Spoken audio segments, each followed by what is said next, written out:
Hi, welcome to another brand new episode of bi-weekly Khāskurā podcast. I'm with you, Rama. And I'm Anuja. Welcome. Welcome. Anuja, we matched today. Yeah, dude. Yeah, it's totally accidental, right? We didn't plan it at all. Anyway, so Anuja, what are we going to talk about today? So today I was thinking we could talk about mental health and in the context, in the periphery of international students and how their mental health is affected when they come here. That's great. Can you give us a little definition about what mental health means? Yeah, so the textbook definition of mental health is the condition of being mentally and emotionally sound that is characterized by the absence of mental illness and by adequate adjustment, especially as reflected in feeling comfortable about oneself, positive feelings about others, and the ability to meet the demands of daily life. According to WHO, World Health Organization, 300 million of the global population is affected by depression, and women more so, and which often leads to suicide. Yeah, so mental health is, it's very important for everyone, not just international students or immigrant. And in this episode, we want to bring a spotlight on mental health, especially surrounding international student, because we want to focus more on the immigration aspect of society in our podcast. And just to give you an idea of what are the common mental health issues that exist are anxiety disorder, post-traumatic stress disorder, ADHD, OCD, bipolar, and also a seasonal excessive disorder. SAD, which is called seasonal affective disorder. Yeah, and mental health is more often than not silent, and people are suffering in silence. It's really hard to draw a line between what the expected behavior is and what mental illness is because there's really no hard or fast rule on defining those aspects. Very true. Yeah, and I would like to emphasize this more because if you are an international student or an immigrant, especially when you come from a poorer country, there's a tremendous pressure to kind of show that you live this perfect life, right? And it's very stressful. We're going to talk about different aspects of what is stressful about being an international immigrant student, but also it's really stressful in the sense that you come from this developing country to America and you have this tremendous pressure to excel. And we all know life doesn't go your way all the time. Never. So it doesn't. It's mostly, it doesn't. And it's not because you're lazy or you're stupid. It's just sometimes things doesn't work out your way. But even in those situations, forget about getting mental support from your family or friends back home in, let's say in our case, Nepal. There has been this tremendous pressure to show that you're in America and you're doing great and you're, achieving all the points that you're supposed to achieve. And that can be very exhausting, right? Yeah, like the idea of an American life is like, oh, you have this beautiful ranch style home with picket fence and you have a backyard and there's a tree and money grows in it. Money grows in the tree. Everyone thinks that. It's insane. Yeah. Most of the time, there's a lot of pressure too for international students to come here, support themselves financially, and also support their family. That it's just insane, and I think it's insane. And usually, it's in very young age. Like, how old were you when? I came here when I was 18. 18, yeah. So yeah, very true. Do you want to talk about a little bit about why it is more stressful? We touched a little bit, but do you want to elaborate a little bit on why it's more stressful for international student here? Yeah, of course. There are a few points. Number one, you're some kids haven't even traveled internationally. Like I was one of those kids. Yes, flying for the first time was me flying to America. And I've lived at dormitories. Like I was living in boarding school for a year as a kid, but that in no way compares to moving your entire life to a new country where I didn't know anybody. I had no set of support. I had a cousin that was living in Missouri at the time, and I'm very thankful to him. But again, like flying to that state too is another. It's expensive, number one. It takes time. And America is big. A lot of time, I don't think people realize it's so huge. They're like, oh yeah, there's someone in Virginia. Yeah. Well, that is like how many hours drive? 3.5, 4 hours. So when you need someone to kind of like pep talk you, or you got bad grades and just help you out of the blue, it's kind of hard because most likely they're also working weird hours, right? You're literally starting from zero. And if you transfer schools to another state, you're again starting from zero. Exactly. And it's so new. You're missing your family. You're homesick. You miss your siblings, your friends, your teachers. Like there's so many aspects that you miss, and you're left alone in this weird alien country. And also another pressure is, again, repeating it, finances, like taking care of your finances, almost even supporting your own family, and also the pressure to really maintain your grade, because your grades have to be in good standing in order to, maintain your status as an immigrant student. Yeah, those are excellent points. So like Anuja mentioned earlier that mental illness is silent, and it really is, because it's not like cold or flu where you're sniffing and you're coughing and you have high temperature. It's nothing like that. Mental illness is something that eats you from inside. We're definitely going to post all of the resources that we took a lot of these data and information from in our blog post, just to give you a idea of what are the symptoms, so you can kind of see where if you are in that zone. Is first of all, it is really hard to get out of bed, or let's say lack of motivation to do anything, right? So that's one of the symptoms. Another one is lack of joy. Like you can't really be happy. It doesn't necessarily have to be that you're broke or your grades are bad. It's just like there's just lack of joy, and you don't want to participate in anything. And honestly, I have been through these waves of depression and sadness. And one thing I wanted to emphasize that we were talking about earlier is that happiness and sadness is not permanent. Nothing is permanent. So these things come in waves. There were times where my friends would call me to hang out, and I wouldn't even respond to texts. Just like looking at the phone and responding to them, I was like, oh my God, I don't want to deal with anything. Yeah. And I didn't know back then, but that was also a sign of depression. So we really hope that in this episode we can communicate with you what are the early signs of depression or mental illness. What are the little precautions that you can take to kind of self-diagnose and take proactive and preemptive measures for prevention.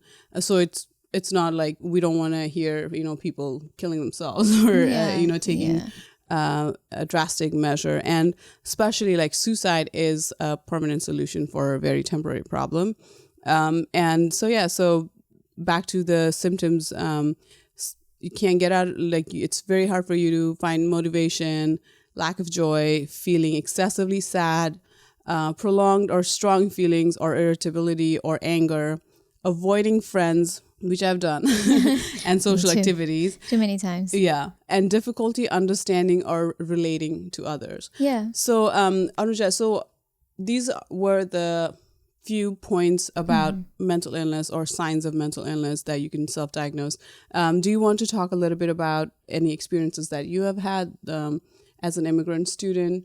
Yeah, I think when I first moved, I was too busy to even think about all of these things. And we say jokingly a lot. It's like, oh, ha ha ha. We don't have the same. We don't have time for that. We're busy immigrants. We're we're here to be successful. And talking about my personal experience, I went through a phase of depression. I mean, there are ups and downs here and there, but for the most part, I have it under control. But there were times when I didn't want to get out of bed. I didn't want to get out of the house. I didn't want to talk to anybody. I couldn't relate to anybody. It was just a very difficult time. And the one time I was slowly opening up and trying to get to a counselor, I canceled the meeting because it's such a hard. Yeah, we're just not used to that system.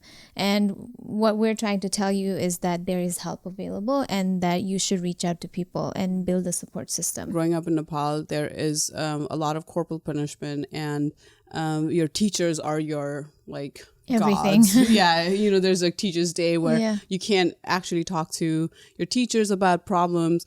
On the contrary, in America, I've found, at least in my experience, I don't know about you, Anuja, is the teachers are amazing. They're very helpful. There has been time when I remember I took this Java class and my computer literally crashed and I was so anxious. I was working like a long hours, and towards the middle of the semester I went to him because I hadn't submitted any of my assignments, and I talked to him. I was like, hey, listen, my computer crashed. I'm trying to fix it.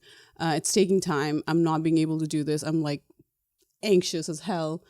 And he was very understanding, so a lot of the anxiety and a lot of the frustrations and everything that I went through, it was kind of like it was caught before and it was taken care of, right? Yeah. We got lucky in that sense. Like my cousin was not that lucky. One of my cousins, this I'm like giving out too much information, but my cousin, who I didn't really get a chance to get to know, she was very little when I left Nepal, and she lived in Zappa, so like that was like once in a blue moon visit, and she like killed herself and nobody knows why. In Nepal, they were like, oh, she went to this mela, she went to this fair, fair, and she like this sadhu, like this hermit, told her that she's gonna die at 20. Her life is not that long, and then people think that that's why she that's committed assumption. suicide. That's the assumption, but nobody really knows because there's no system in place. There's no one really talks about in a lot of culture, especially like in our cultures, no one really talks about mental health, like being if you lose your arms or leg, people will notice that, but if you are not mentally stable, nobody realizes that. And it's also seen as a kind of weakness to it's like put yourself together, wear red lipstick and go attack something. There's a quote by Coco Chanel. No, it doesn't work that way. It does not work that way. You can't put a cover on it and just move on without addressing it. It's like, mental health is not a burnt pancake. Like once burned, you just toss that out and make another one. No, it's you. You need to take care of yourself. And I couldn't even talk to my parents about my problem because the expectation was like, oh, when you're in America. Yeah, you're in America. Money grows on tree. Like, I mean, I don't want to paint a bad picture of my parents, but at the same time, as a good children, it's always encouraged to hide your problems. So I thought it's not okay for me to talk about me being broke, because the answer would always be like, why don't you just come back? Why are you there? And especially as a woman, you're like, oh, why don't you just get married? You don't really have to do that. You choose to do that. So there's this external kind of like pressure to keep your problem to yourself, and which I did for the longest time. And to be really honest, finding the right kind of people, right kind of friends who support you for who you are, not just in a judgmental or on a surface level. On the surface level, who's measuring you or competing you, but just like genuinely understands you. It is like very, very important. It's hard. They're hard to find, but there are such people that are caring and they truly connect with you. Going back to your point, like Nepali, my parents, I don't want to like blame them. It's not from the fault of their own, because they were raised a certain way as well. So when they would talk about other like community kids or like kids of their relatives, sisters, brothers, whatever, they would be like, oh, he's such a good kid. He like never even expressed his anxieties because he thought that would like depress their parents or like, put them in a bad spot. So he like hid his problems and just like resolved it on his own. He didn't even share the problems. He's such a brave, good kid.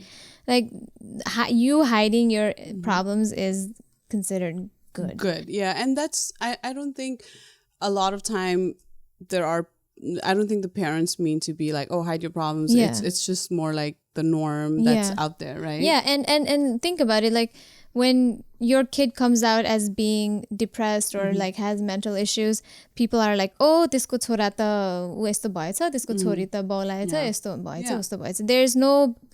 There's no middle ground of consideration. There's like extremes. They're like, either you have to be extremely good, and if you have some sort of small issue, it's taken out of proportion and you're like, oh, you're completely unacceptable, you're a horrible kid. And yeah, it's really sad. And it's funny because like while you're saying this, I was thinking about how in this area, the time of social media, it's very annoying and depressing that people are always portraying this happy, oh, I'm so perfect happy. lives Yeah, of I'm themselves. so perfect. Yeah. And life is not like that. And it's very hard to kind of isolate yourself from that when it's like shoved in your face all the time. Yeah. But it is not true. It's okay to have mental illness. It's okay to talk about it. It's okay to seek help. And especially in this episode, we want to give you like 3 steps that Anuja and I thought was a good way to kind of accept who you are, kind of seek what are the preventive measures that you can take, social support, precautions, and also finally talk a little bit about what are the professional help that you can get in America, right? Yeah. So do you want to talk a little bit about acceptance? Yeah. So number one thing is don't deny yourself the fact that you are going through a difficult period in your life, or it's a prolonged issue. Some people have issues that are not easily resolved by just talking to somebody. It's a prolonged issue and you need continuous support, and that's totally fine.